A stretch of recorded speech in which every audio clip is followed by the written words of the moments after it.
Pemirsa, pemilu serentak sudah semakin dekat, namun ancaman hantu golput masih membuat takut.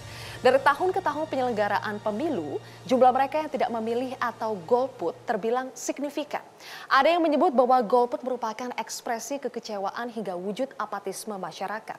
Namun ada pula golput yang terjadi karena persoalan teknis atau administrasi. Bagaimanakah para caleg menghadapi tantangan golput ini? Inilah Partai Bicara, episode Ancaman Hantu Golput. Bersama saya, Zilvia Iskandar.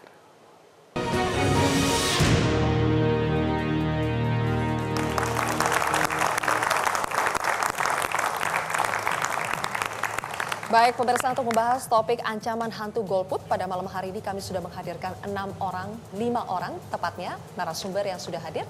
Dari sisi sebelah kanan adalah Karna Brata Lesmana, caleg DPR RI Partai Nasdem Dapil Jakarta DKI Jakarta. Pak Karna, selamat malam. Selamat malam. Ya. Selanjutnya Dini Purwono, caleg DPR RI PSI Dapil Jawa Tengah 1. Mbak Dini, selamat malam. Berikutnya Inas Nasrullah, caleg DPR RI Partai Hanura Dapil Banten 3. Pak Inas. Dan di sebelah kiri saya Dev Laksono, caleg DPR RI Partai Golkar Dapil Jabar 8. Mas Dev, selamat malam. Selamat malam, salam 01. Dan berikutnya adalah Jayadi Hanan, Direktur Eksekutif SMRC. Mas Jayadi, selamat malam. Pemirsa, Anda juga dapat mengomentari perbincangan pada malam hari ini melalui aplikasi Metro Extend yang dapat diunduh di Play Store atau App Store. Sebelum kita memulai perbincangan pada malam hari ini, saya akan tampilkan terlebih dahulu bagaimana sebetulnya data golput dari tahun ke tahun penyelenggaraan pemilu.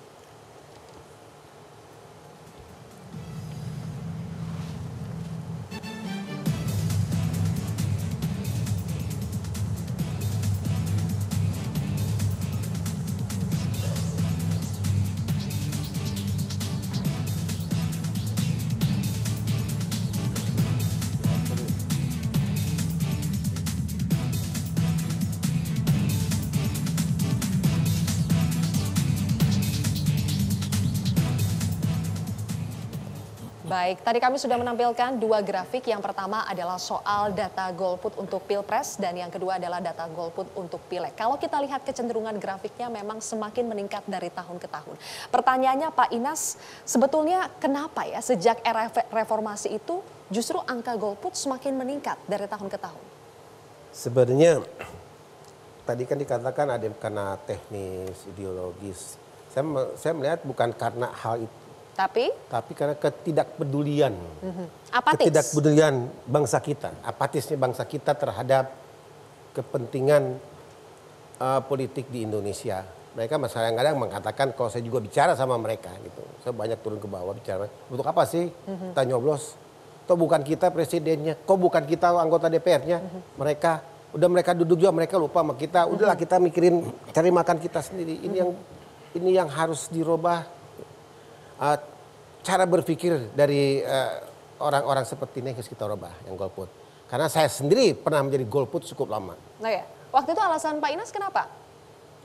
Saya dulu ikut pergerakan di Bandung sehingga saya sampai 99 itu saya tidak pernah mau nyoblos.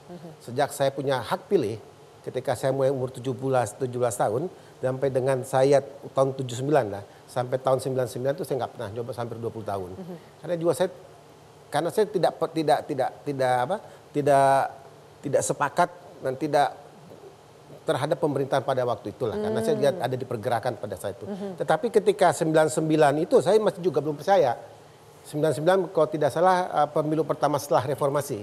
Saya juga tidak percaya bahwa nanti siapapun yang akan memimpin pemerintahan akan melakukan hal yang lebih baik. Oke, berarti ada ketidakpercayaan yang menyebabkan ketidakpedulian sehingga akhirnya golput. Akhirnya golput. 2004 sebenarnya jauh lebih baik, tapi ketidakpedulian itu sudah ada dalam diri saya dan saya tidak mau lagi. Kalau sekarang kenapa menurut Pak Inas? Kenapa kemudian 2009 banyak yang tidak peduli terhadap pemilu? 2009 saya diingatkan oleh kawan gitu. Bahwa ketika saya tidak memilih, tidak menggunakan hak pilih saya, maka saya bukan lagi sebagai warga negara Indonesia. Karena sebagai seorang warga negara Indonesia, kita punya kewajiban dan walaupun itu sebenarnya hak, tapi hak itu ada satu kewajiban sebenarnya. Dalam konstitusi disebutkan itu adalah hak bukan kewajiban. Bukan kewajiban, tetapi hak itu menjadi kewajiban buat kita. Untuk apa? Untuk bagaimana negara ini bisa diatur dan berjalan dengan baik. Ketika kita tidak menggunakan hak itu, maka kita melupakan kewajiban kita. Oke, menurut Anda seperti itu ya? Itu ada yang menehasi saya waktu saat itu. Akhirnya saya berpikir, akhirnya 2009 saya ikut nyoblos. Jadi saya baru sampai umur saya 60 ini, baru 2 kali saya nyoblos. Berarti sebetulnya Pak Inas bisa memahami kenapa kalau sekarang masih ada yang golput karena saya bisa Pak Inas pun pernah seperti karena ketidakpedulian yang masa bodoh. Nah, sikap-sikap masa bodoh ini bagaimana sekarang partai-partai politik yang ada, yang apalagi sekarang kita ada 14 partai politik, harus turun kepada masyarakat untuk mengajak masyarakat untuk tidak membuang ketidakpedulian itu. Oke, Mas Dev, ada persoalan ketidakpedulian, ada persoalan masa bodoh kalau kata Pak Inas tadi. Anda sepakat itu faktor utama yang membuatkan masyarakat golput? Ya gini kan kalau kita lihat ya waktu zaman Orde Baru tingkat partisipasi pemilu itu di atas 90%. Kenapa itu? Satu, ada kewajiban, dan dua, juga dipaksakan. Di sekolah pada saat pemilu semua orang harus keluar sekolah, dari yang bekerja di kantoran semuanya diwajibkan untuk datang ke TPS. Nah sekarang kan sudah tidak ada lagi ya. Nah jadi itu harus dengan sesuai kemauan kita sendiri. Nah ditambah juga dengan kasus-kasus yang menimpa banyak partai politik, banyak pejabat daerah, pejabat pusat, ya, dan juga tidak adanya kurang perhatiannya dari yang sudah terpilih kepada masyarakat di grassroots, terus juga kurangnya aktivitas anggota DPR mungkin di dapilnya masing-masing. Nah itu membuat orang itu antipati terhadap sistem pemilu. Nah itulah yang berarti maksudnya salah sendiri dong sekarang. Ya, kalau misalnya bukan salah ada masyarakat yang golput. Nah salahnya itu adalah salah daripada partai politik yang kurang lebih mendekat kepada masyarakat. Nah itulah yang sekarang setiap hari saya mencoba selalu mendekat kepada masyarakat. Nah, ya dengan terjun ke bawah, menekar, turun, sehingga masyarakat itu terus terasa bahwa anggota DPR, ya, partai politik, parlemen itu hadir ada di tengah-tengah masyarakat. Oke, pertanyaannya Mbak Dini, apakah sekarang memang parlemen, kepala daerah, anggota parlemen, kemudian kandidat-kandidat petahana tidak hadir selama ini sehingga menyebabkan masyarakat menjadi memilih golput? Iya Mbak Silvi, jadi saya rasa dari hasil juga saya berusukan ketemu dengan warga masyarakat, memang ternyata surprisingly mereka itu kaget gitu loh. Pada saat ada caleg-caleg, terutama caleg DPR RI betul-betul turun ke lapangan, tatap muka, betul-betul berjumpa dengan warga masyarakat. Mereka bilang selama ini nggak pernah ada seperti itu, yang mana itu mengagetkan. Jadi kalau tadi Bang Inas bilang karena apatis, masyarakat tidak peduli, sebetulnya bukan itu juga. Ada juga sebetulnya kita peduli, tapi kecewa sakit hati. Jadi kayak fenomena orang sakit hati nih Mbak Silvi gitu ya, pernah jatuh cinta, tapi kemudian disakiti berkali-kali, kecewa berkali-kali, dan akhirnya menjadi apatis, tidak mau memilih. Jadi memang jalan satu-satunya adalah parpol yang harus bergerak secara proaktif, reaching out, mendekatkan diri kepada masyarakat, seperti tadi Dave juga katakan. Kemudian juga kadang-kadang orang tidak memilih itu karena ketidaktahuan, karena tidak ada informasi yang cukup dan memadai terhadap calon-calon yang akan dipilih ini. Gitu. Jadi gimana orang mau memilih kalau dia tidak tahu sebetulnya siapa sih yang dia pilih. Jadi ada masalah itu tapi juga. Tapi kalau persoalan tahu tidak tahu, ada yang sudah tahu tapi mereka merasa karena dalam konstitusi golput itu bukan sebagai kewajiban tetapi hanya hak. Sehingga mereka merasa golput itu adalah sebuah pilihan dan juga hak warga negara. Menurut Anda bagaimana? Kalau menurut saya golput itu adalah hak yang datang dengan kewajiban. Saya setuju dengan tadi Bang Inas katakan. Karena gini, aktor utama dalam proses demokrasi itu adalah masyarakat, adalah rakyat. Jadi gimana kita bisa bayangkan kalau satu pesta demokrasi yang mana hostnya itu harusnya rakyat tapi tidak hadir, maka dia akan merusak proses demokrasi itu sendiri. Jadi memang kita di PSI jelas-jelas tidak mendukung golput. Meskipun kita bisa memahami karena tadi ada fenomena jatuh cinta sakit hati. Jadi memang pekerjaan parpol sekarang bagaimana caranya untuk meyakinkan para pemilih bahwa this time will be different. Apa yang bedanya? Ya itu kreativitas dari parpol masing-masing gitu kan. Untuk bagaimana caranya memberikan jaminan-jaminan yang nyata dan konkret. Bahwa kali ini akan berbeda tidak sama seperti yang dahulu. Oke, itu PR besarnya. Sebelum kita lanjutkan lagi, kita perlihatkan dulu bagaimana sebetulnya sejarah dan fenomena golput di Indonesia. Oke, itu tadi sejarah dan juga fenomena golput yang terjadi di Indonesia, Pak. Karena kalau disebut golput itu Salah satunya terjadi karena ada perasaan sakit hati, kecewa, ketidakpercayaan. Nah, tapi apakah itu harus dibalas dengan cara golput? Begini, sebenarnya di Indonesia dengan angka pemilu yang artinya golputnya hanya kira-kira 30%, sebenarnya itu sudah rendah. Di negara-negara lain yang demokrasi, biasa golputnya lebih tinggi. Ya, contoh di Amerika itu golput bisa mendekati hampir 50%. Ya, nah sementara tadi kalau sekarang di Indonesia yang kita bilang golput ini tadi sudah disampaikan teman-teman ya, sebagian karena ketidakpedulian, tapi saya rasa khusus untuk 2019 banyak yang golput itu karena ditakut-takutin. Wah, ya. ada yang baru lagi nih, ditakut-takutin. Ya, Bagaimana itu itu saya Pak yakin Karna? itu Ceritanya. punya pengaruh. Ya, kan banyak hoax beredar ya, nanti akan begini, nanti pada hari H-nya nanti akan ada sesuatu gitu ya. Nah, ini tentu tugas dari KPU ya. Siapa ini yang meyakinkan menakut-nakuti ini Pak Karna? Ya, kalau kita mau jujur mungkin lebih dari pihak yang selama ini sudah bilang bahwa yang takut KPU itu kayaknya ada kecurangan, malah udah dia ancam segala gitu loh ya. Kalau nanti misalnya ada kecurangan katanya bukan lagi protes ke MK, tapi akan dibawa people power. Nah ya hal-hal seperti inilah ya yang saya rasa kali ini 2019 akan sangat bisa mengganggu dan meningkatkan golput ya. Dan juga kemarin ya ada dari Ibu Megawati ya, dia bilang kalau golput itu pengecut. Ya, itu pengecut kalau orang yang golput gitu. Saya setuju. Saya rasa Ibu Megawati dalam hal ini ya, walaupun secara konstitusi, secara hak ya, kita boleh saja golput itu pilihan. Tapi di sini Ibu Megawati ingin bilang bahwa kali ini 2019 lain. Ya, bahwa pemilihan ini bisa kita mundur 20 tahun, bisa juga untuk selanjutnya kita bisa maju ke depan. Dan saya rasa tugas partai, ya, tugas caleg semuanya untuk memberi masukan kepada masyarakat seluas mungkin. Ya, kenapa harus memilih ini? Kenapa harus memilih meyakinkan itu? kepada masyarakat kenapa 2019 itu lain dibandingkan dengan tahun-tahun sebelumnya. Karena seperti kita bilang ini udah persaingan ideologi. Kita sudah tahu dan saya rasa itu penuh dengan fakta. Ya, kejadian-kejadian waktu Pilgub ya.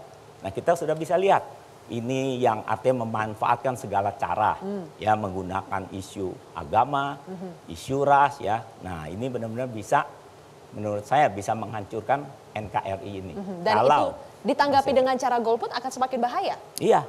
Karena saya yakin harusnya ya kesempatan ini kita khususnya dari partai ya harus lebih benar-benar mengajak masyarakat berpikir lebih cerdas, ya menjelaskan kira-kira kenapa harus memilih si A atau si B, dan rekam jejaknya ini sebenarnya tugas kita semua yang di politik. Ya. Menarik seperti yang dipaparkan oleh Pak Karna bahwa ada upaya menakut-nakuti. Mas Jayadi, berarti ada upaya untuk mendelegitimasi yang akhirnya memicu golput. Apakah demikian? Ya itu bisa menjadi salah satu pemicu ya, dan kalau itu yang terjadi ya itu sesuatu yang tidak boleh. Cuma begini, di dalam negara demokrasi yang apalagi sudah maju ada namanya kaum demokrat kritis. Demokrat kritis, artinya mereka ini orang demokrat, mereka komitmen kepada demokrasi, mereka mendukung demokrasi, tapi mereka kritis, tidak ikut-ikutan. Nah, orang demokrat kritis ini bisa saja dia kemudian masuk kategori memilih untuk golput karena misalnya dia tidak puas dengan praktek demokrasi yang ada, dia tidak puas atau menganggap praktek demokrasi yang ada ini tidak cocok dengan sudah mulai menyimpang misalnya dan sebagainya ya, atau dia merasa tidak cocok dengan kebijakan-kebijakan yang diajukan oleh para kandidat. Nah, kalau golput dikarenakan oleh demokrat kritis itu sebenarnya sehat-sehat saja bagi demokrasi. Karena demokrasi kan memerlukan juga kritik. Pemerintah perlu kritik, praktik demokrasi perlu juga kritik. Orang-orang seperti ini banyak misalnya seperti di negara Amerika Serikat yang tingkat partisipasi pemilunya cuma sekitar 50-51%. Nah, tapi memang yang jadi masalah kalau golput itu karena alasan tadi karena ada alasan intimidasi atau yang lebih basic lagi karena alasan-alasan teknis administratif. Ada orang gara-gara dia tidak terdaftar di DPT misalnya, lalu kemudian dia tidak bisa ikut memilih. Atau ada orang yang gara-gara misalnya kemarin kalau sebelum ketentuannya di judicial review ya. Diperpanjang sampai 10 April? Iya. Ada persoalan pindah TPS? Soal pindah TPS atau karena persoalan apa namanya itu KTP elektroniknya belum selesai, baru suket dan sebagainya. Nah kalau karena alasan-alasan teknis administratif itu banyak orang menjadi tidak datang ke TPS lalu tidak menggunakan hak pilihnya, itu kan kesalahan negara, itu kesalahan dari penyelenggara negara. Nah itu yang perlu diselesaikan. Tapi ada juga Mas mereka yang abai, misalnya mengurus form A5, ternyata mereka telat mengurusnya sehingga kehilangan hak pilihnya. Ya itu persoalan pendidikan politik seperti kata Mbak Dini tadi atau yang Mas Dev ya, bahwa para politisi harus membantu penyelenggara pemilu untuk meyakinkan masyarakat, memberikan informasi sebanyak mungkin ke masyarakat agar mereka paham bagaimana prosesnya. Tapi kalau di Indonesia, Mas Jayadi, itu yang paling banyak itu golput karena alasan apa? Kebanyakan menurut saya masih teknis administratif itu, ya. Atau alasan-alasan yang lebih mendasar, lebih remeh-temeh. Misalnya, yaitu ada yang lupa, atau mungkin juga karena alasan tidak peduli, lebih suka misalnya karena memilih liburan pada saat hari H. Nah, nanti kita akan bahas lebih jauh soal itu, termasuk apa saja sebetulnya, kita detailkan lagi apa saja jenis-jenis golput yang ada di Indonesia sesaat lagi.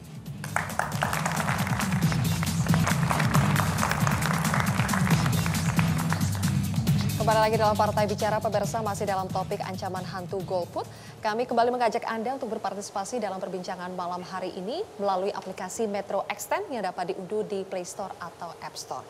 Dan kita sudah kedatangan satu orang lagi narasumber, ada Mbak Christina Iswandari, caleg DPR RI, Partai Nasdem, Dapil Jawa Tengah 10. Mbak Christina, selamat malam.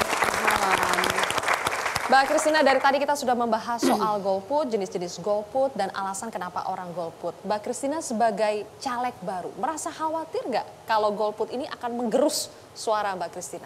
Pastinya sangat khawatir. Karena kalau bisa masyarakat jangan golput.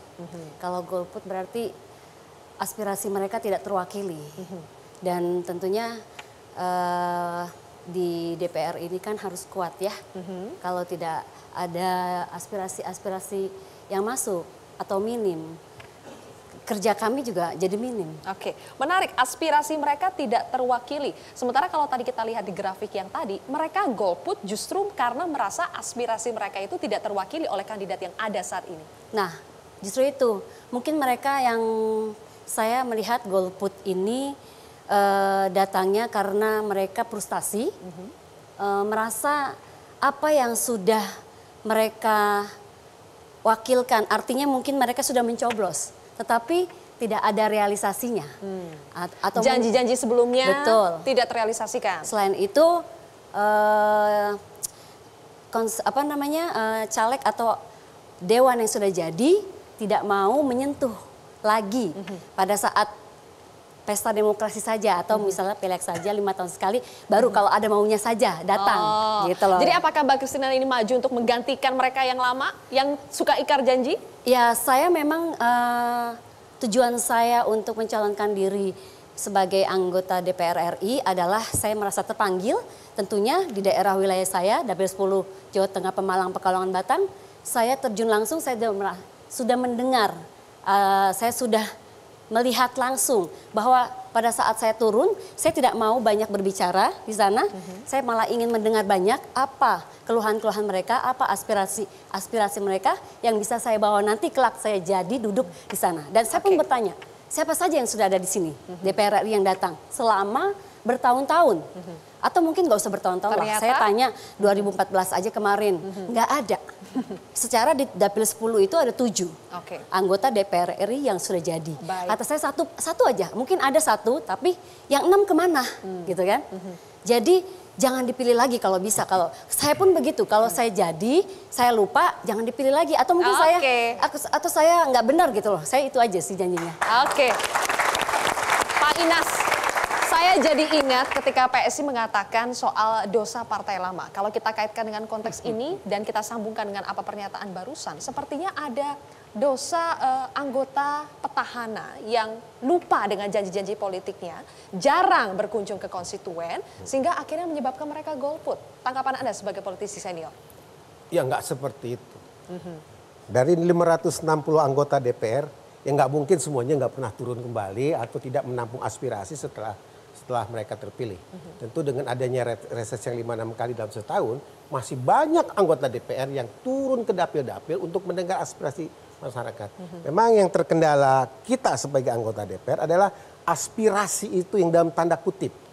Dalam arti begini, kadang-kadang masyarakat itu tidak paham apa sebenarnya tupoksi kita di DPR gitu kan. Yang mereka tahu begitu kita kembali ke dapil, mereka bilang, "Pak, ini jalan kita nih udah mulai berlobang, Pak, tolong kita ditambah lagi." Padahal itu bukan tupoksi dari anggota DPR. Gitu kan. Itu kan domainnya nanti untuk DPRD gitu kan. Nah, terpaksa kadang-kadang kalau memang saya turun ke dapil, saya gandeng itu provinsi sama DPRD kabupaten kota. Kalau saya punya anggota DPRD provinsi kabupaten kota di sana. Tapi kalau enggak kan saya harus datang sendiri. Dan kita harus jelaskan kepada masyarakat, mereka kadang-kadang nggak mau terima.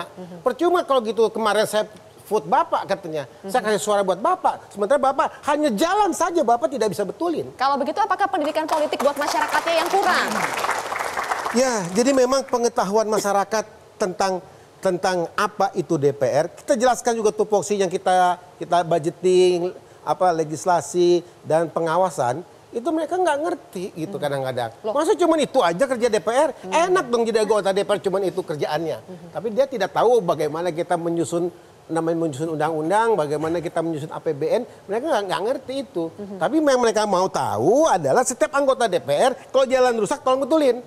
Nah, kalau masjid bocor gentengnya tolong betulin. Itu yang ada di pikiran mereka. Ya, itu tadi kan itu contoh adanya diskoneksi kan. Tidak nyambung tuh antara apa yang dipikirkan masyarakat dengan apa yang dipikirkan atau yang dipersepsikan oleh para anggota dewan.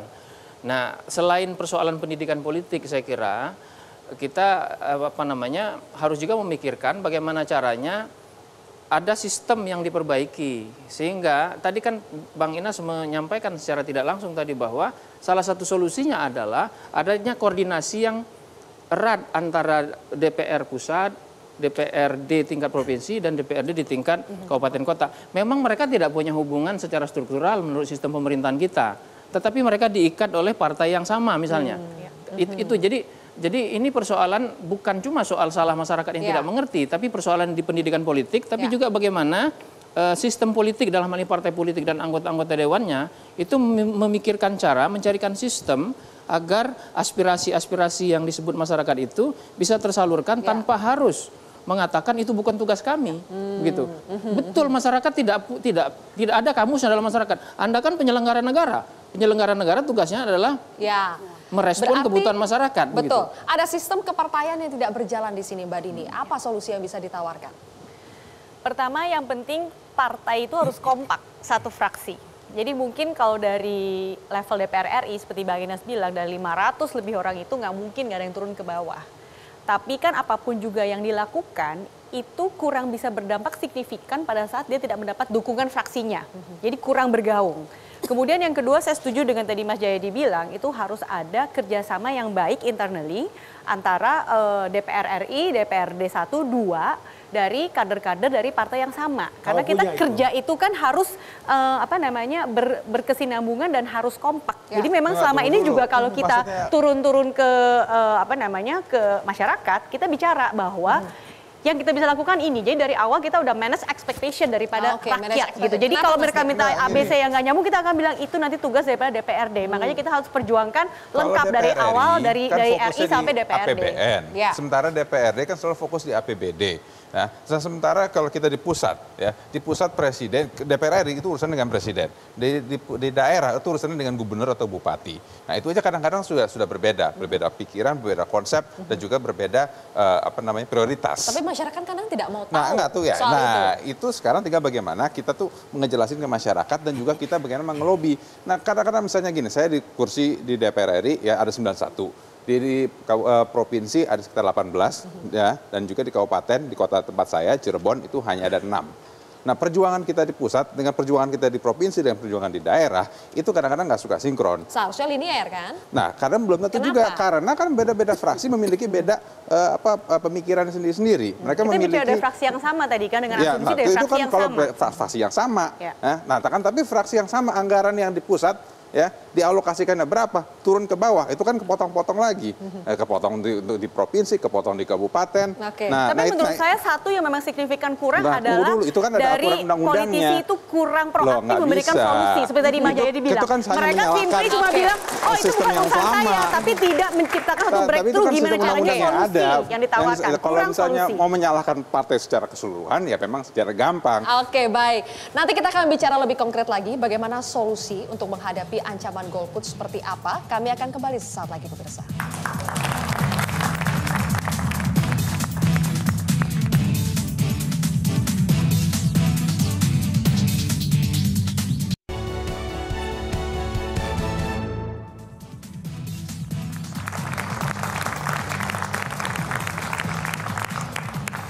Baik pemirsa, kita lanjutkan lagi Pak, karena kalau tadi perdebatannya adalah soal apakah masyarakatnya yang ekspektasinya terlalu berlebihan dan tidak mengerti tupoksi dari anggota parlemen, atau memang politisi atau caleg yang tidak bisa mengeluarkan terobosan dan solusi-solusi yang baru.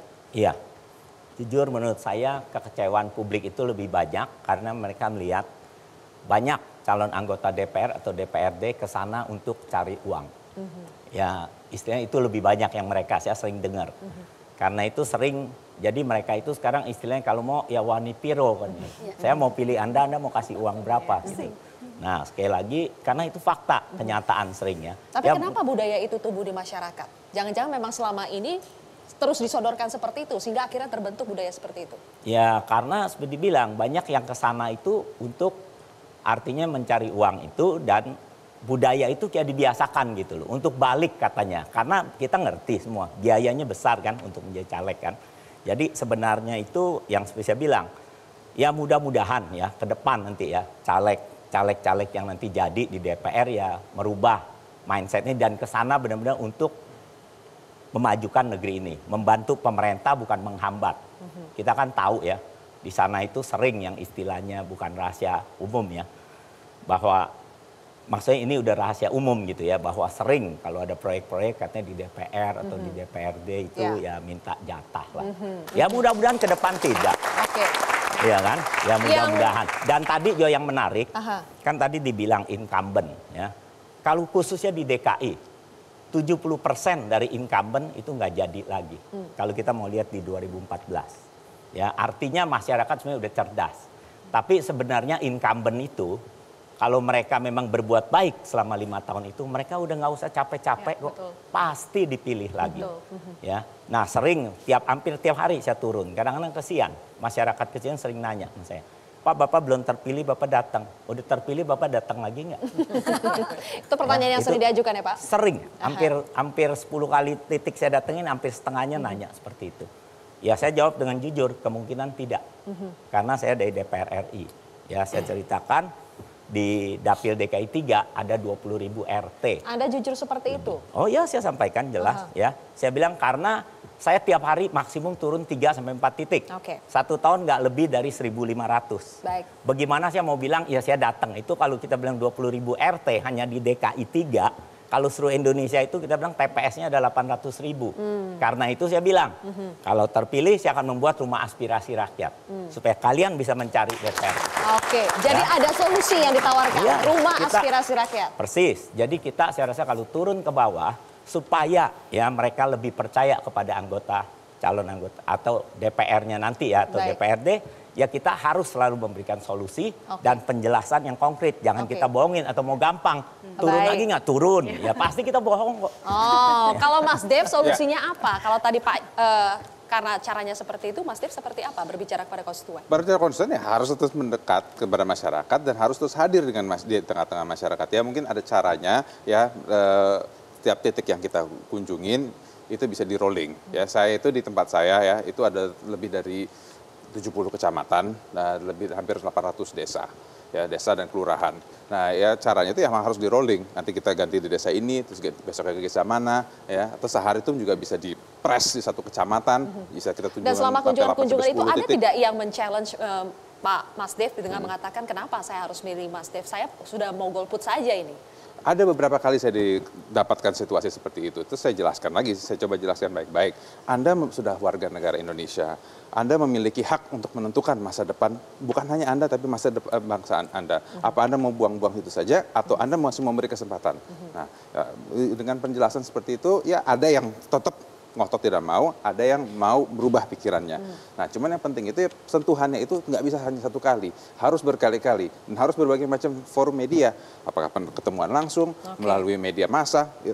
Yang penting ada sentuhan kepada masyarakat untuk menjelaskan posisi kita dan apa yang kita perbuat untuk memperbaiki hidup mereka. Mbak Kristina, cara seperti itu menurut Mbak Kristina bakal efektif nggak untuk mengubah pikiran mereka yang golput untuk akhirnya bisa memilih? Bisa juga. Kalau Jadi, Mbak Kristina lebih seperti apa caranya? kalau saya sama menyentuh langsung ke masyarakat dan pastinya saya memang newcomer kan. Saya datang dari seniman, bukan orang yang politikus banget gitu kan. Tetapi saya tidak buta politik, artinya saya melek politik. Saya jadi bisa dari sana saya belajar, artinya learning by doing. Saya menyentuh masyarakat apa yang ada di sana sampai tidak tersentuh dan mereka pun mengerti bahwa saya bilang kalau misalkan Anda golput, Anda akan rugi sendiri. Dan tentunya bagaimana caranya untuk meyakinkan bahwa jangan, mungkin dia yang sudah trauma atau mungkin yang sudah kecewa dengan yang sudah-sudah. Saya bilang artinya harus mengenal jelas profil calegnya. Terus bagaimana dia pilih caleg yang tulus, yang ikhlas bekerja, yang mau mendengarkan aspirasi dan apa namanya yang benar-benar memperjuangkan aspirasinya kelak jadi itu aja. Oke, berbicara soal profil, Mas Jayadi, sebetulnya profil mereka yang golput di Indonesia ini seperti apa sih? Siapa sebetulnya mereka? Termasuk dalam kelompok yang mana? Kalau golput ideologis, yang kalau ikut kategori yang disampaikan di tayangan tadi, yang golput ideologis umumnya adalah orang-orang yang saya sebut critical democrats itu, yang demokrat kritis itu, yang pendidikannya tinggi, dia paham politik, dia punya informasi yang cukup. Justru pendidikannya tinggi dan paham politik ya? Yang ideologis, tapi jumlahnya ini tidak banyak. Yang banyak itu adalah yang tidak tahu persis sebetulnya kegunaan hubungan dia dengan caleg itu apa sih sebetulnya? Apa sih sesungguhnya yang bisa diakses dari seorang anggota DPR, dari seorang anggota DPR dan sebagainya. Itu yang sehingga dia merasa ya presidennya siapa, anggota DPR-nya siapa, saya tetap nyari makan sendiri, misalnya gitu kan. Itu termasuk yang ideologis atau yang apatis? Yang ini apatis. Apatis. Yang perlu disentuh dengan penjelasan-penjelasan yang lebih konkret kepada mereka bahwa anggota DPR itu bisa memberi solusi loh terhadap masalah mereka. Nah, berikutnya adalah solusi macam apa yang bisa mereka terima. Selama ini kan yang kita banyak politisi, tidak di sini saya kira, yang mengambil jalan instan. Solusinya itu, Anda perlu apa? Perlu ke rumah sakit, ini duit misalnya. Dalam berbagai bentuk ya. Padahal solusi yang lebih tepat adalah melalui kebijakan-kebijakan yang sifatnya bisa jangka menengah atau jangka panjang. Bukan disuapin begitu saja. Bukan disuapin begitu saja. Cuma memang saya paham bahwa anggota DPR kita, para caleg itu tantangannya besar sekali. Nomor satu misalnya tadi wilayahnya terlalu luas kalau DPR. Bayangkan bagaimana melayani 70 kecamatan, 800 desa dalam waktu 5 tahun untuk terus-menerus itu kan tidak mudah. Karena itu sekali lagi perlu dicarikan solusi-solusi kreatif untuk itu selama sistem politik kita masih seperti ini. Apa misalnya solusi kreatifnya? Di satu dapil itu kan satu partai bisa saja punya 2 atau 3 atau anggota dewan kan gitu. Baik dalam pengertian yang sifatnya satu level maupun yang levelnya berbeda-beda. Mungkin perlu dicari solusi kreatif berupa misalnya kerjasama di antara berbagai antar caleg atau antar anggota dewan itu. Tapi ini juga tidak mudah karena biasanya antar caleg juga itu juga terjadi perang saudara kan gitu kan. Jadi sebenarnya baik. Sebenarnya begini. Kenapa Pak Inas? Terobosan itu kan dulu DPR pada periode yang kita ini mencoba akan membuat terobosan pada saat itu di mana setiap anggota dewan akan dibekali dengan dana aspirasi. Kalau tidak salah 20 miliar. Tapi kemudian dicurigai soal anggota dewan ini mau cari Cari uang. duit, uang. Persoalannya Korupsi apa? jadi sumber Itu tadi korupsi. yang saya katakan, ketika turun kembali ke dapil, kita kembali ke masyarakat, mereka kan minta betulin ini, betulin itu. Nah, anggaran aspirasi inilah yang akan kita gunakan untuk itu. Kalau tadi kan Mas uangnya Yedi bilang kita nggak harusnya dengan pegang. kebijakan dong, bukan dengan disuapin seperti itu, Pak Bukan, Inas. tapi begini, karena untuk sementara masyarakat kita itu belum paham apa itu kebijakan. Gitu. Kebijakan itu nggak bisa Bukankah itu kita tugasnya makan. dari para Kebijakan politisi itu nggak untuk bisa memberikan kita pendidikan pakai. politik kepada masyarakat itu, Jadi Pak masyarakat Inas? itu yang ingin yang mereka rasakan, mereka lihat. Kalau kita katakan kebijakan, apa Pak Inas kebijakan? Mereka belum paham, Mbak. Masyarakat kita dengan Bukan berbentuk nasi box. Kenapa, Pak Jangan Inas? gini, Pak Inas. Jadi yang mereka Sedikit-sedikit paham sebelum begitu kita sekarang kita datang, Apakah jalan betul rusak, karena masyarakat tolong belum betulin. paham? Itu yang mereka Enggak, paham. saya rasa Itu kebijakan yang mereka masyarakat mau. paham. Nah, itu kebijakan Saya yang mereka yakin mau. masyarakat paham. Oke, kalau Pak Karna bilang masyarakat paham. Paham ya. Jadi sebenarnya seperti saya bilang, sistem yang ini membuat ya, misalnya kita ada parlemen threshold yang rendah. Sebenarnya harusnya ditinggiin. Misalnya sebenarnya kemarin kita Partai Nasdem ya, kita berani minta 7%. Kita nggak lolos nggak apa-apa. Mungkin nanti Supaya berikutnya apa? lagi 14%. Supaya apa ditinggiin seperti Supaya persis seperti pemilihan presiden. Saya yakin pemilihan presiden ini tingkat golputnya lebih rendah daripada untuk partai. Karena partainya 16 ya terlalu kompleks. Kalau kita mau jujur sebenarnya ya, Oke. ya kalau untuk negeri ini juga, untuk kebaikan negeri ini, ya harusnya dilipatkan aja kemarin 3,5, 7. Oke, Nanti maksudnya 14. dengan sistem kepartaian yang lebih ramping Ya, akan lebih mudah bagi pasti, masyarakat untuk memilih. Pasti, supaya mereka lebih memilih dan lebih kelihatan gitu Oke, langsung. baik. Gitu. Nanti kita akan lanjutkan lagi perbincangan kita di segmen terakhir, pemirsa. Masih ada satu segmen lagi. Mengapa memilih lebih baik daripada golput? Sesaat lagi.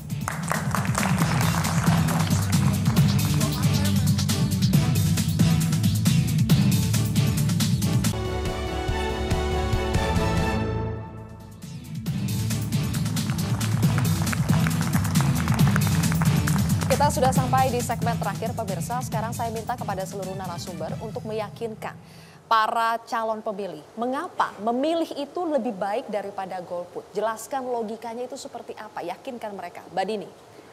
Memilih lebih baik daripada golput karena kalau kita tidak memilih maka orang lain akan membuat keputusan untuk kita yang mana keputusan itu belum tentu sesuai dengan apa yang kita mau. Lagi pula pemilu itu kita tahu kita bukan memilih yang terbaik, tidak ada yang terbaik di dunia ini, tidak ada yang sempurna, tapi kita mencegah yang terburuk berkuasa. Dan karenanya kalau kita dari PSI kita jelas pada saat kita datang kita tawarkan yang berbeda dari mulai proses seleksi caleg kita lakukan secara transparan melibatkan pihak independen. Kemudian yang paling penting orang itu mau memilih kalau ada hope, Mas Silvi. Hope bahwa yang kali ini akan lebih baik dan mereka punya sistem untuk bisa memonitor dan mengevaluasi kinerja daripada wakilnya. Karena kan banyak orang tidak percaya karena apa? Datang cuma karena ada butuhnya, kalau sudah kepilih bye-bye. Tapi kalau kita bilang tidak, kita berikan jaminan kalau kita terpilih, kamu akan tetap bisa berkomunikasi dengan kita, kamu bisa memonitor, mengevaluasi kita, bahkan kau bisa memecat kita pada saat kinerja kita buruk. Itu kita berikan jaminan. Karena tadi seperti yang Bang Ina sampaikan juga, itu terjadi miskomunikasi ya antara kita dengan rakyat itu juga karena tidak pernah ada komunikasi memadai. Nah, PSI sudah siap dengan aplikasi solidaritas, three-way communication antara DPP, kader dan juga publik, di mana hal itu semua bisa dilakukan. Komunikasi bisa berjalan 24/7. Politik of hope, Pak Inas, yakinkan. Iya, kalau kita tidak menggunakan hak pilih kita, berarti kita tidak mau menggunakan harga diri kita sebagai bangsa Indonesia. Karena itu sebagai bangsa Indonesia yang punya jiwa besar, yang kita dulu pernah jaya, gunakan hak pilih itu. Gampang sebenarnya menggunakan hak pilih. Buka kertas suara, cari nomor 13, partainya Hanura, dan nomor 1, Inas N. Zubir. Begitu cara memilih, pasti enak. Mas Dev. Ya, memilih itu sudah suatu kewajiban. Kita sudah mendapatkan hak kita memilih. Jangan sampai kita itu gunakan sia-siakan hak pilihan tersebut. Ya, pemilihan itu sangat amat mudah. Seperti tadi Bang Inas sudah katakan, cukup buka surat suara, cari pojok kanan atas, lihat bawah gambar Partai Golkar, cari caleg nomor 1 dari Dapil Cirebon atau Penjabar 8. Nah, jangan sampai kita tidak menggunakan hak pilih kita itu. Ini sangat penting untuk kita menentukan posisi kita ke depannya. Ketika disia-siakan, apakah itu berarti yang menyia-nyiakan tidak boleh kritik? Katakan karena ada anggapan bahwa yang golput tidak boleh mengkritik nantinya. Gini, kritik itu adalah hak semua orang. Sama juga seperti hak golput. Akan tapi, kalau kita hanya mau kritik, akan tapi tidak mau berbuat sesuatu, nah di situ kesalahan kita. Oke, baik. Pak Karna. Baik. Ada yang ketinggalan tadi. Jangan lupa Dapil Banten 3. Ada Pak, sudah cukup. Pak Karna, silakan. Ya, untuk pemilihan umum kali ini 2019, khususnya pemilihan presiden, ini sangat penting, ya, karena ini bisa membawa negeri ini maju, ya, atau mundur ke belakang 20 tahun. Ya tentu ini namanya demokrasi, kita masing-masing punya hak pilih. Tapi kalau presiden ini kan gampang, hanya ada 2 calonnya, ya jelas rekam jejaknya, yang satu kerja nyatanya, dan selama 4,5 tahun ini saya selalu bilang, ya saya terang-terangan, saya mau memilih Pak Jokowi ya, dan saya terang-terangan bilang Pak Jokowi ini kerja nyatanya sudah jelas. Kita sudah punya MRT, kita punya yang pencetus dulu KJP, KJS luar biasa. Kalau untuk partainya, ya silakan, ya mereka apalagi kalau incumbent, ya sudah berbuat baik, orang itu ternyata berbuat pilih orang itu, tapi kalau enggak kasih yang baru kesempatan. Baik, oke. Ya. Mbak Christina, yakinkan mengapa memilih lebih baik daripada golput?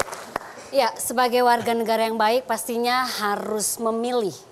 Karena kalau tidak memilih akan rugi, dan tentunya masa depan bangsa ada di tangan suara Anda, gitu kan.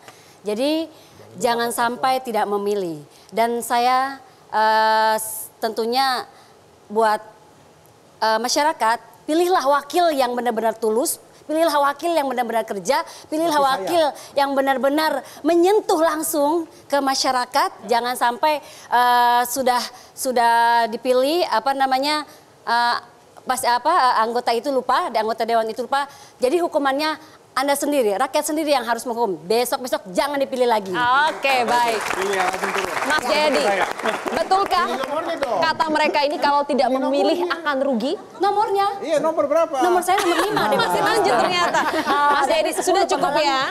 Bakalan batal. Kita berikan kesempatan kepada Mas Jayadi. Betulkah kalau tidak memilih atau golput pada pemilu kali ini akan rugi masyarakat kita? Ya bisa rugi, bisa rugi, bisa tidak. Tapi rugi dalam pengertian begini, hak pilih itu kan sebenarnya bentuk kontribusi setiap warga negara kepada sistem kenegaraan, kepada sistem, pemeliharaan sistem demokrasi dan sebagainya. Karena itu walaupun itu hak, memang boleh digunakan, boleh tidak ya. Tapi kalau tidak digunakan hak itu berarti kontribusi kita itu berada di sisi negatif. Tapi kalau kita gunakan itu, kontribusi kita berada di sisi positif. Bukankah menggunakan sisi positif lebih baik daripada lebih banyak menggunakan sisi negatif? Gitu. Dan Anda setuju ketika dikatakan bahwa ketika ada 2 pilihan misalnya, pilihlah mereka yang kalau tidak ada yang terbaik, tapi harus tetap memilih begitu? Ya, politik itu adalah the art of compromise, the art of the possible ya. Jadi seni yang memungkinkan. Jadi kalau yang ada di hadapan kita hanya ada 2, maka kita melihat yang mana yang lebih baik atau yang mana yang kurang keburukannya begitu. Baik, terima kasih kepada seluruh narasumber. Mudah-mudahan setiap tadi pernyataan yang sudah disampaikan menjadi referensi bagi masyarakat untuk memutuskan apakah akan menggunakan hak pilihnya atau tidak. Tetapi seperti kata Mas Jayadi tadi, berikanlah kontribusi yang positif untuk negara kita ini. Tentunya dalam momen pemilu 2019 ini. Saya Zilvia Iskandar pamit undur diri. Terima kasih, sampai jumpa.